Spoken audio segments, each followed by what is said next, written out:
गुलमोहर रोडवरील कॅफेवर पोलिसांचा छापा।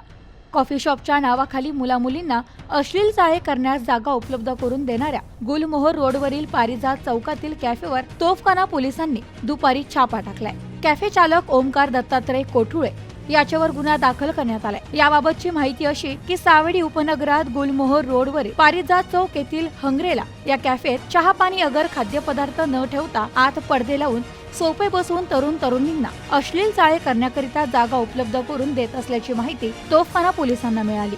या माहितीवरून पोलीस निरीक्षक आनंद कोकरे यांच्या सूचनेवरून तोफखाना पोलिसांनी त्या ठिकाणी जाऊन खात्री करून छापा टाकला असता त्या ठिकाणी लाकडी कंपार्टमेंट बनवून बाहेरून पडदे लावून आतमध्ये बसण्यासाठी सोफे ठेवून मुला-मुलींना बसण्यासाठी व अश्लील चाळे करण्यासाठी जागा उपलब्ध करून देताना कॅफे चालक ओमकार दत्तात्रय कोठुळे मिळून आलाय। पोलिसांनी त्यास कॉफी शॉपचा परवाना मागितला असता त्याच्याकडे कॉफी शॉपचा परवाना नसल्याचे आढळून आले। परवाना नसताना कॉफी शॉपचा बोर्ड लावून कुठल्याही कॉफी पेय अगर खाद्यपदार्थ तेथे विक्री करता ठेवलेले नसल्याचे आढळून आले।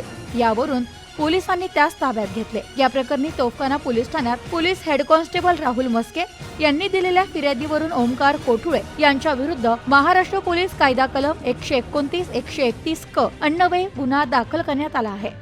Bureau report news today 24 Ahilyanagar.